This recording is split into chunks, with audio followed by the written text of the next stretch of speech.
Good morning, everyone. Boker Tov. This week's Torah portion begins with the word Vayigash, and Judah steps forward to the viceroy of Egypt, and he begins a plea for 17 verses, begging the viceroy of Egypt to have mercy, to have compassion on his brother Benjamin, considering that he has an elderly father who already lost a child and could not suffer the loss of a second child.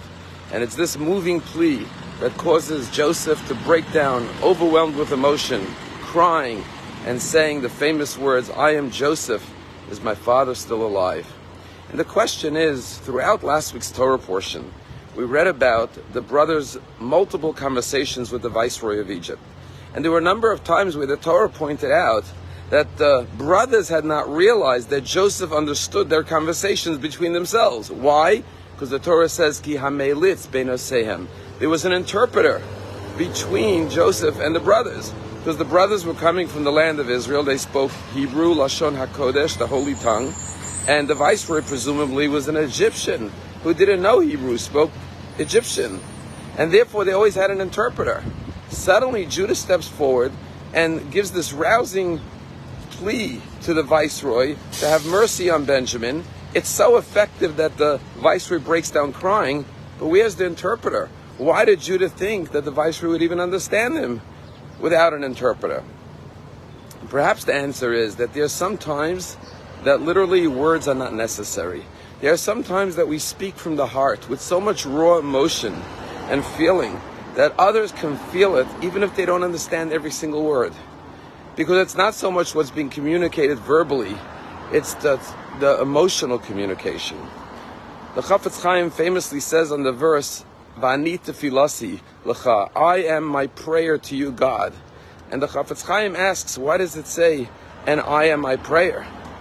And he says there are two types of prayers. There's a prayer where someone comes and asks you for something, but until they start talking, you have no idea what they want. But then there are other times where a poor man knocks on your door and you open the door and you see a poor man, he looks tired, fatigued, famished, weary, and he doesn't even have to pray. His very being expresses what his prayer is. And says the Chafetz Chaim, there are some prayers in life that don't have to be expressed. You could feel it. The actions speak louder than the words. And therefore, Joseph was moved by Judah's heartfelt plea. Even if he didn't understand it, Judah knew he would get it. And that's why the name of the parsha is Vayigash. He stepped forward. Because what Joseph saw was, here was a brother who was stepping up and stepping forward and standing tall to defend his brother. And that Vayigash, that movement, that action spoke louder than words. It spoke volumes. And that's what moves Joseph. We're living through an era where words are not necessary. There is so much love, such an outpouring of support for one another. We see the brave soldiers who are risking their lives and giving their lives for their fellow Jews. We see the outpouring of kindness, of generosity, of volunteerism, of support. Our actions speak so loudly about our love for one another. And that is what's so moving to see, the unity of the Jewish people. Just like Judah standing up for his brother, we're all standing up for our brothers and sisters. As we face this existential threat, we are together with one another like never before. It's a story I just heard. This past Friday, there was a reservist who was coming home for the first time in a month to be with his wife and children. And he was given a break to go home. His wife and kids were so happy they would see their husband and father. And he called his wife to tell her, and the wife said, do me a favor, before you come home, stop in the local supermarket. I need some challah, some wine, a couple of items for Shabbat. This man comes with his army uniform, with his weapons, with his duffel bag, and he stops in the local Makolet supermarket. He gets online, gets his few items, puts it down on the counter.